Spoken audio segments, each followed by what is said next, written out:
38절에 보면 중간에 보면 마귀에게 억눌린 모든 사람이라고 하는 표현이 있습니다. 그래서 오늘 말씀의 제목은 마귀에게 억눌린 사람들, 말씀의 제목을 정해봤습니다. 마귀에게 억눌린 사람들, 그 사람들의 고통이 어떠한지 마귀에게 억눌려 보지 않으면 잘 알 수가 없을 겁니다. 그런데 예수님은 그 고통을 다 아시는 분이었습니다. 어떻게 그 고통을 아시는 분이었을까 생각을 해봅니다. 그 이유는 예수님은 직접 고통을 당하셨기 때문입니다. 여러분, 오늘 이 사도 베드로가 이방인 고넬료에게 가서 복음을 전하는 그런 그 대목이 오늘 우리가 읽은 대목입니다. 여기에서도 예수님에 대해서 집중적으로 지금 말씀을 하고 있습니다. 근데 그 예수님의 고난에 대해서 구약 성경에서 아주 잘 묘사를 한 성경이 이사야서입니다. 이사야서 53장을 잠깐 펴주시기 바랍니다.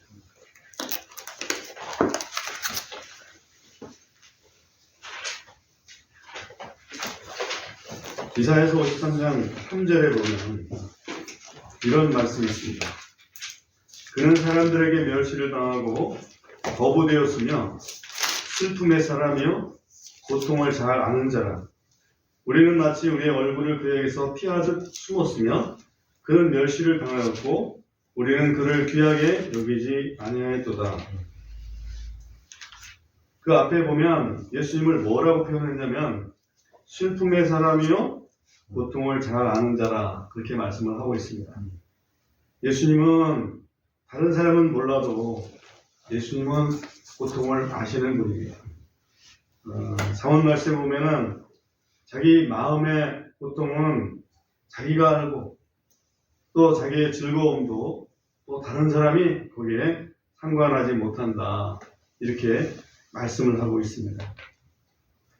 우리가 마귀에게 억눌리는 순간이라는 것은 결국 우리가 죄를 범하는 순간이라고 볼 수 있습니다. 우리가 죄를 범하는 순간 우리의 인생의 주도권이 마귀에게로 넘어갑니다. 마귀는 우리를 부끄럽게 만들고 마귀는 우리를 두렵게 만들고 마귀는 우리를 괴롭게 만듭니다. 그 후부터는 마귀에게 눌려 살게 됩니다. 그 고통을 우리 주님은 아시기 때문에 예수님은 이 땅에 오셨을 때에 갈릴리 온 지역을 돌아다니시면서 마귀에게 눌린 모든 사람들을 고쳐주셨습니다. 해방시켜 주셨습니다. 그래서 마귀에게 빼앗겼던 그 인생의 주도권을 되찾아 주셨습니다. 여러분의 인생의 주도권은 누가 가지고 있습니까? 여러분 자신입니까? 아니면 마귀입니까? 여러분, 마귀에게서 다시 되찾은 그런 주도권을 마귀에게 다시 빼앗기지 않으려면 우리는 그 주도권을 주님께 넘겨드려야 됩니다. 자기 자신의 것으로 고집하면 안 됩니다. 여러분, 노예로 팔려간 사람이 자유인이 되려면 그 값을 지불해야 합니다. 마귀의 손아귀에 팔린 죄인들을 우리 주님께서 빼내기 위해서는 그 값을 지불해야만 됐습니다. 어떤 값을 지불했을까요? 그렇습니다. 두 가지 값을 지불했다고 저는 봅니다. 하나는 채찍이고 하나는 십자가의 죽음입니다. 채찍에 맞으시고 십자가에서 못 박혀서 피 흘려 죽으셨습니다. 그래야 그 값을 지불할 수 있기 때문에 성경 말씀에 이 영혼의 값은 과연 얼마인가 라는 말씀을 얘기하고 있습니다. 시편 49편 8절에 나와 있죠. 아무도 그 값을 지불할 수가 없다. 너무 귀하기 때문에. 인터넷에는 어떻게 되어 있나 한번 찾아봤어요. 폰의 값이 얼마인가 따져보니까 거기에 보니까 0.236달러 이런 정도로 되어 있더라고요. 그래서 한 300원쯤 돼요. 혼의 값이. 그래서 무슨 혼의 값이 이렇게 싼가 그러더니 이 소울이라고 하는, 혼이라고 하는 동전, 코인 값이 그렇게 돼 있다. 우리는 동전이 아닙니다. 그죠? 우리의 혼은 너무나 귀한 혼입니다. 우리의 혼은 온 세상보다도 귀합니다. 그래서 그 값을 치를 만한 돈을 가진 사람이 없기 때문에 돈으로 따질 수 없는 하나님의 아들 그리스도의 대속의 죽음으로만 갚을 수가 있습니다. 여러분, 마귀에게 억눌린 사람들에 대해서 조금 더 제가 살펴보았습니다. 어떤 상태인가? 마귀는 무엇을 억누르고 있는가? 마귀는 우리의 영과 혼과 육을 억누르고 있습니다. 육신을 병들게 합니다. 제가 머리끝에서부터 발끝까지 어떤 병들을 내가 알고 있나 생각을 좀 해봤습니다.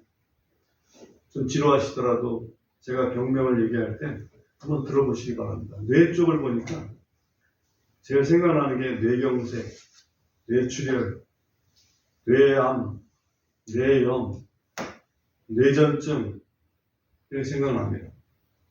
뇌전증이 뭔지 아시죠? 간질병. 성경에 보면 한 아들이 간질병에 걸려가지고 예수님의 제자들한테 와서 좀 우리 애를 좀 고쳐주십시오 라고 했더니 고쳐주지 못했습니다. 예수님께서 내려오셔서 고쳐주셨는데 그 간질병을 마귀가 억눌러서 그렇게 간질을 한다 이렇게 그 아버지는 얘기를 했습니다. 간질병이라고 해서 다 마귀가 억누르는 건 아닙니다만 그럴 수 있다는 거지. 그 다음에 또 보면 어떤 사람은 여러분 뇌출혈을 하면 이게 중풍 걸리죠? 또 중풍에 걸려가지고 옴짝달싹 못하고 친구들 4명이 침대채, 침상채 들고 와서 예수님 앞에 내려놓지 않습니까? 그게 다 마귀가 억누른 그런 상태입니다. 또 이런 뇌에서 조금 내려오면 시각장애, 그죠? 백내장, 녹내장, 또 청각장애, 이명증, 이통, 또 좀 더 내려오면 언어장애, 언어장애 뭡니까? 벙어리죠? 예수님께 벙어리 된 자를 또 데리고 와서 하나님 예수님께서 또 고쳐주셨죠. 또 좀 더 내려오면 갑상선, 그것도 누가 하는 겁니까? 마귀가 육신을 억누를 때 나타나는 증세다 이렇게 볼 수 있어요. 모든 병은 다 하나님이 하시는 게 없으니까. 하나님이 하신다고 생각하면 여러분 큰 오산입니다.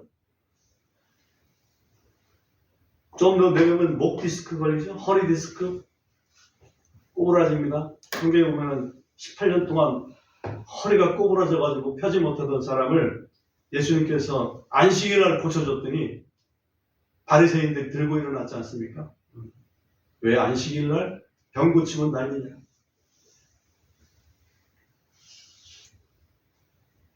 좀 더 내려오면 폐암, 결핵, 독감도 있습니다. 그죠?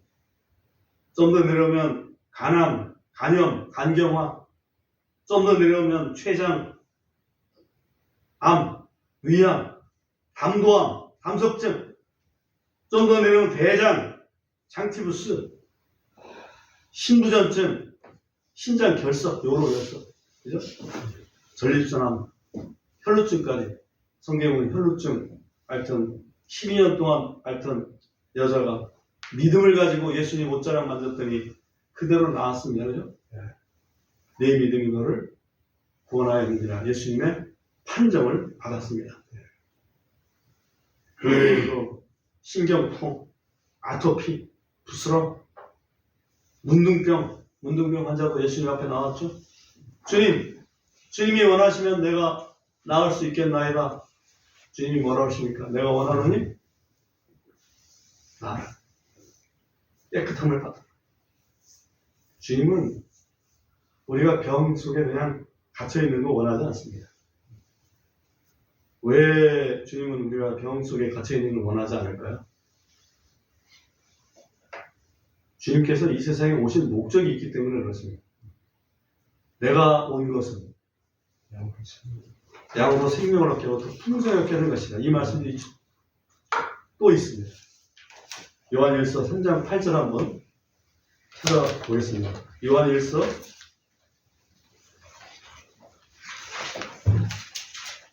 3장 8절.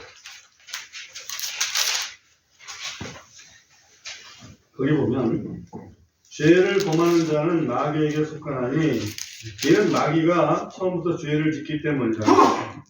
하나님의 아들이 나타나신 목적은 하나님의 아들 예수님이죠.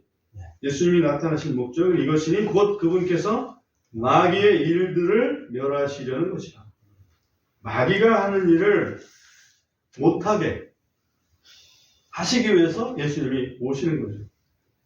그러니까 마귀는 우리를 억눌러서 우리의 육신을 병들게 만듭니다. 예수님은 그 병든 자들을 일일이 찾아다니면서 고쳐주셨어요. 신기하죠? 마귀는 우리의 육신뿐만 아니라 정신을 쇠약하게 합니다. 이 정신병에 어떤 게 있나 이렇게 좀 찾아보니까 우울증, 또 무기력증, 또 대인 기피증, 또 자살 충동. 성경에 보면 자살한 사람들이 여러 명 나오죠. 그 중에 이제 대표적인 사람은 가룟 유다. 그 다음에 구약시대에 보면 압살롬의 모사꾼이었던 아이도벨이라는 사람이 가서 자살합니다. 왜 자살했죠? 자기 말 안 들었거든. 그래서 잘못됐거나 그러니까 기분 나쁘다고 가서 자살했습니다. 이게 누가 하는 일일까요? 그게 바로 마귀가 하는 일입니다. 우리의 영뿐만 아니라 우리의 육신뿐만 아니라 우리의 정신까지도 마귀가 억누릅니다. 또 정신병에 있는 사람들이 정신적으로 문제가 있는 사람들이 어떤 행동을 하나 봤더니 무책임한 행동을 합니다. 예측 불가한 행동을 합니다. 과대망상에 빠집니다. 또 조울증에 걸립니다. 조울증 굉장히 위험하죠? 울다가 갑자기 웃다가 그러면 이상한 일이 벌어진다고 하는데, 그 다음에 분노 조절장애도, 공황장애, 불안, 신경질, 불면증, 항상 기분 나빠. 성경에 보면 누가 항상 기분 나빴을까요? 사울왕이 항상 기분 나쁜 적이 있습니다. 그래서 괜히 신경이 나니까 어떻게 해야지 될까 해서 다윗을 채용해가지고 다윗이 기타를 쳤잖아요. 기타인지 비판인지 정확히는 모르겠으나 아무튼 그런 현악기를 가지고서 음악을 들려주면 그때 좀 잠잠해졌습니다. 이게 바로 마귀가 그렇게 만드는 거죠. 항상 기분 나쁘게, 항상 부정적입니다. 항상 비판적이고, 그리고 자기 연민에 빠집니다. 그리고 피해망상에 걸립니다. 항상 나는 피해자고 다른 사람이 나를 항상 나쁘게 생각하고 있다. 또 어떤 경우는 거꾸로 자기 도취에 빠져 있습니다. 세상에서 내가 최고야. 제가 볼 때는 이거 많습니다. 아무리 좋은 말 해도, 아무리 성경 말씀이라도 안 믿어요. 왜? 내가 제일 똑똑하니까, 내가 제일 판단 잘하니까. 아무리 바보 같은 사람도 자기가 최고라 합니다. 그리고 거짓말하고 훔치고 편집증에 걸립니다. 이런 것들이 마귀가 그의 정신을 억누를 때 나타나는 현상이더라고요. 마귀는 우리의 영도 병들게 합니다. 몽유병 환자, 그리고 길 가면서 중얼중얼 하죠. 요즘에는 워낙 핸드폰 귀에 꽂고 다니는 사람들이 있어서 중얼중얼 해도 그게 진짜 이게 잘못한 건지 아니면 핸드폰 한 건지 알 수가 없습니다만 중얼중얼하는 사람, 그리스도를 대적합니다. 환각에 빠지기도 하고요. 그리고 영적 세계를 보기도 합니다. 성경에 보면 점치는 소녀가 나오죠. 점치는 소녀. 그가 한 말은 그럴싸한 말입니다. 그게 틀린 말도 아니었어요. 왜? 사도 바울을 향해서 뭐라고 그러냐면 저 사람은 하나님의 참 귀한 하나님의 그 진리를 전하는 그런 사람이다. 틀린 말이 아니잖아. 그런데 그 점치는 여자는 그렇게 하나님의 편에만 서서 하는 게 아니라 다른 악한 영에 사로잡혀서 다른 일들을 하고 있잖아. 사실은 그 여자의 인생을 사는 게 아니에요. 사도 바울이 예수 그리스도의 이름으로 명하노니 악령은 떠날지어다. 그러니까 그때 이 소녀를 사로잡았던 악령이 떠났습니다. 점을 못 치는 거야. 여러분 점 치고 싶습니까? 그런 욕심내지 마십시오. 우리는 하나님께서 허락하시는 거, 그죠? 하나님의 영광을 위한 거, 거기에 만족해야지. 여러분이 점치고 미래를 내다보고 그럼 좋을 것 같아요. 그렇게 되면 내가 제일 잘 나간다는 그런 그 자아도취, 자기도취에 빠지게 됩니다.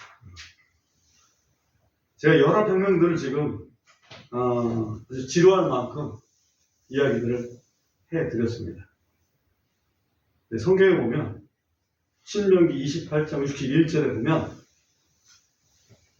이 율법책에 기록되지 아니한 모든 질병이라는 표현이 나와요. 우리가 알고 있지 않은 그런 다른 어떤 질병들도 하나님께서 우리가 하나님 앞에 잘못할 때 마귀를 이용해서, 다시 말하면 마귀에게 허락을 해서 마귀가 그런 병을 가져오도록 그렇게 하신다는 그런 그 뉘앙스의 말씀이 있습니다. 이 기록되지 않는 병들, 기록된 병들도 제가 얘기하지 않은 병들도 많아요.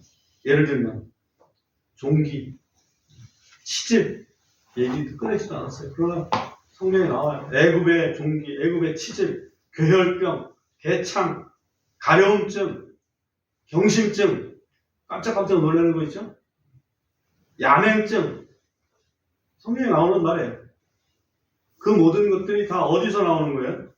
우리가 우리의 주도권을 마귀에게 빼앗길 때. 그 결과다. 한번 제가 질문을 드려보겠습니다. 제가 말씀드렸던 이런 모든 것들이 나하고는 아무 상관없는 일이야 라고 그렇게 생각하십니까? 혹시? 나하고는 아무 상관없는 일이야. 아닙니다. 전도서 8장에 보면 사람들이 악을 행하게 되는데 왜 악을 행하게 되느냐? 악에 대한 하나님의 판결이 속히 집행되지 않기 때문이다. 전도서 8장 11절에 그렇게 말씀을 하고 있습니다. 그러니까 우리는 지금 괜찮다고 해서 난 상관없어. 내 맘대로 그냥 이제까지 살던 대로 난 그냥 살 거야. 하나님 말씀하고 상관없이 자기 생각대로 살겠다 그 얘기입니다. 결코 바른 생각은 아닙니다. 제가 왜 이 마귀에게 억눌린 사람들에 대해서 이렇게 좀 여러 가지로 말씀을 드리고 있는 걸까요? 오늘 사도행전 10장 38절에 있는 말씀 때문에 그런 겁니다. 예수님께서는 갈릴리 전역을 돌아다니면서 부지런히 돌아다니면서 마귀에게 억눌린 자들을 다 고쳐주셨다. 그 말씀 때문에 제가 이것을 굳이 말씀을 드리는 겁니다. 어떻게, 무슨 근거로 예수님은 그 일을 하셨을까?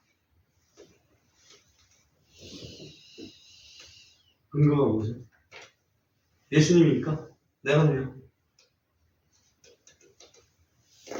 하나님이니까 그냥 죄 무조건 다 용서해준다? 근거가 그럴까요?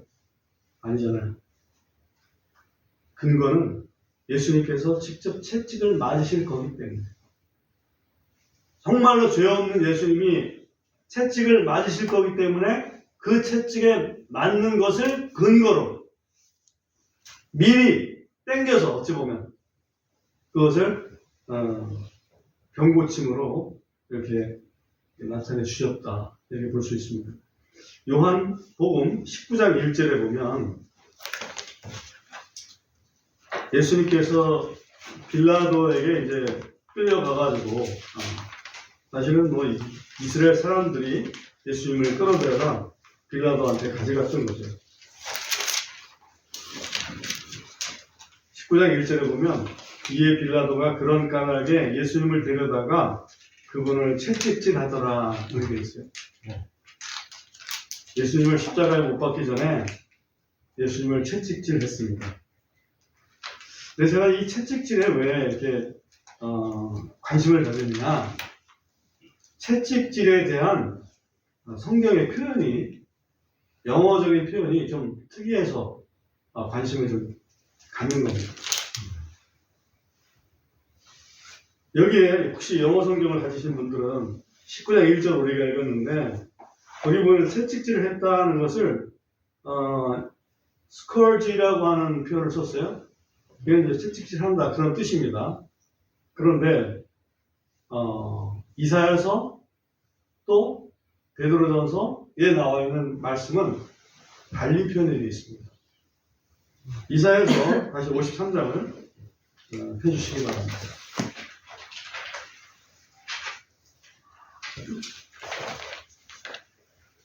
이사야서 53장 이번에는 이제 4절 5절을 보겠습니다. 4절에 보면 참으로 그는 우리의 고통을 짊어지고 우리의 슬픔을 담당하였거늘 우리는 그가 매를 맞고 하나님에게 맞아 고난을 당한다고 생각하였노라. 그러나 그는 우리의 범법들로 인해 부상을 당하고 그는 우리의 불법들로 인해 상하였노라. 그가 징벌을 받음으로 우리가 화평을 누리고 그가 모에 맞음으로 채찍에 맞음으로 우리가 나음을 입었도다 그래 되어 있는데 5절의 영어를 보면 그 채찍에 맞는다는 표현을 어떻게 표현했냐면 His stripes라고 하는 표현이 있습니다. His stripes. 근데 스트라이프는 이게 줄이거든요. 줄. 왜 줄인데 그걸 채찍에 맞았다고 표현을 했을까? 이사야서 이 53장 5절을 인용한 베드로전서 2장 24절에도 마찬가지로 스트라이프스라고 표현을 해놨습니다.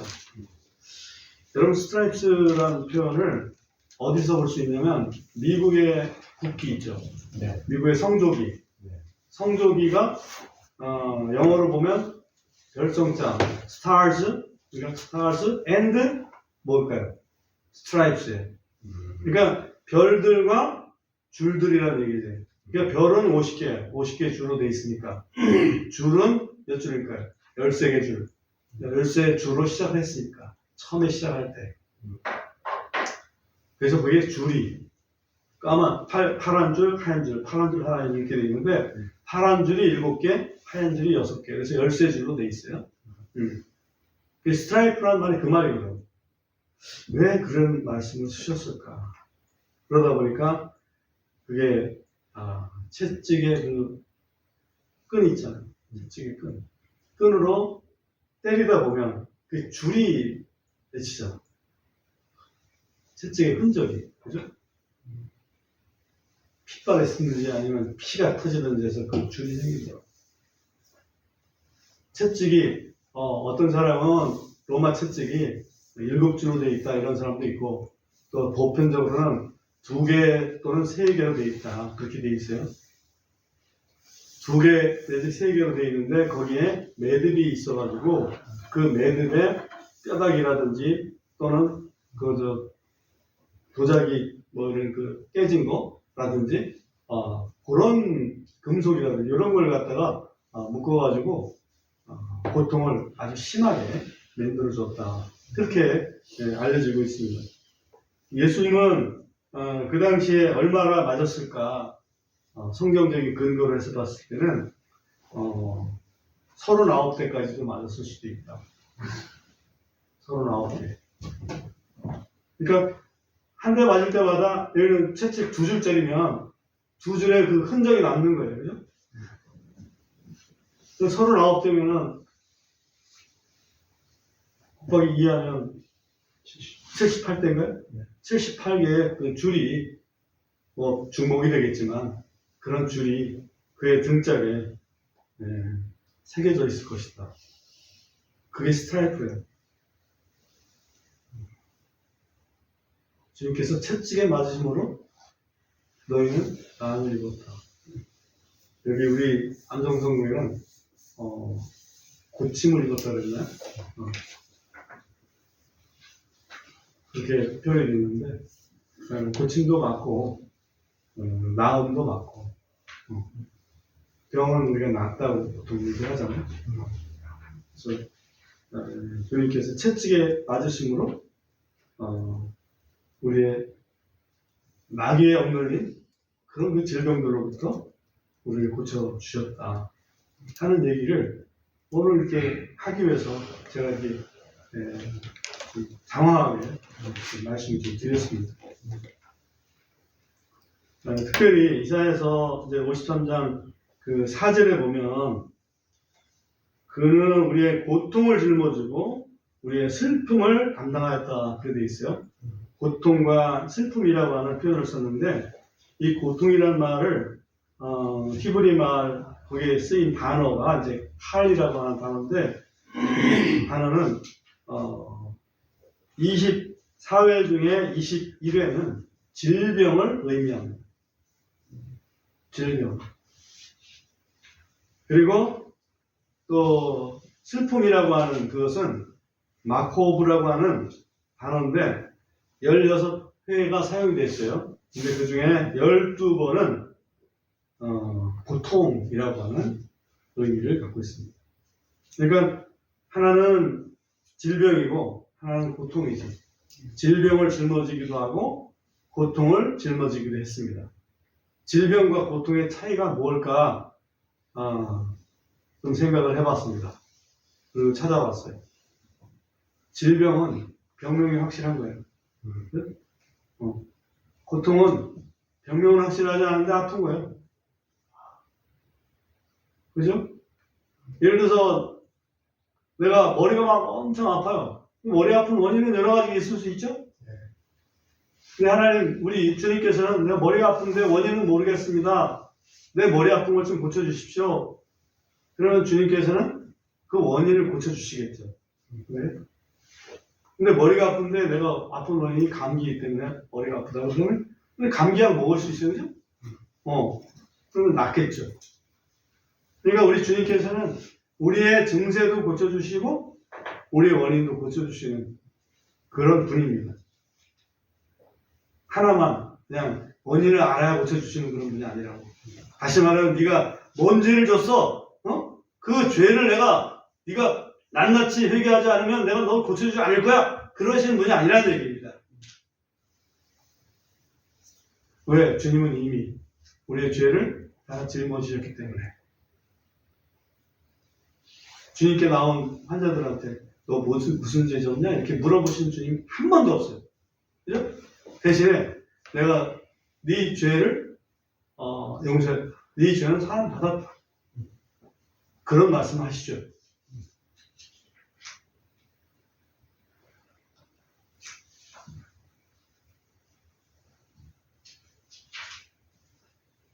우리가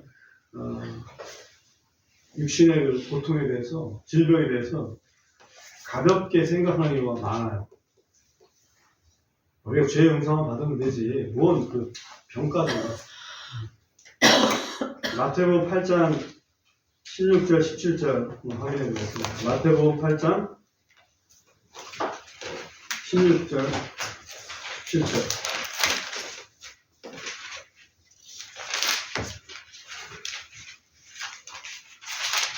여기에 이런 말씀이 있습니다. 저녁이 되니 그들이 그들이라는 것은 사람들이 마귀 들린 많은 자들을 그분께 데려오더라. 그분은 예수님이죠. 이에 그분께서 자신의 말씀으로 그 영들을 내쫓으시고 마귀들을 내쫓으시고 병든 자를 모두 고쳐주시더라.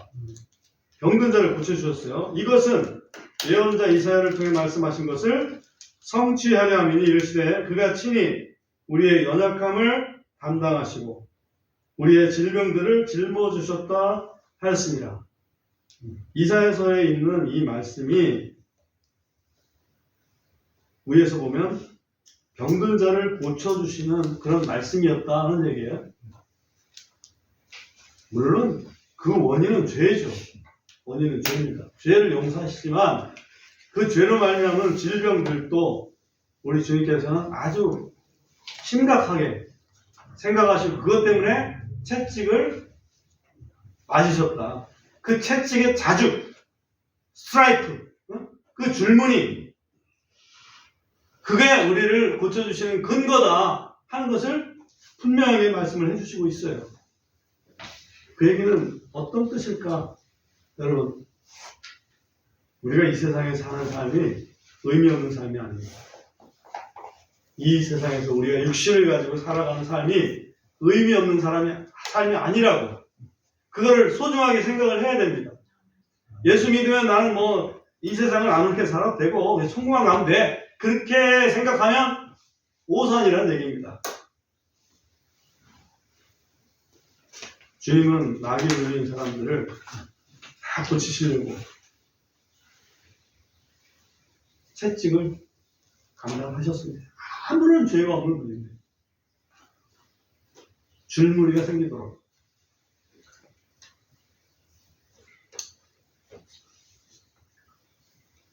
우리가 해야 될 일이 하나 있습니다. 그건 뭐냐면 그 주님을 내가 100% 신뢰하는 겁니다.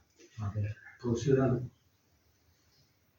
이사야서에서는 그렇게 할 것이다 라는 현재형 또는 미래형으로 생각했다 보면 베드로전서 2장에는 과거형으로 이미 너희가 고침을 받았다, 남을 입었다라는 과거형으로 말씀을 하고 있습니다.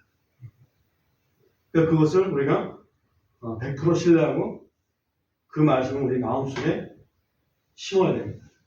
그 말씀을 심으면 그 심은 열매를 맺게 될 것입니다.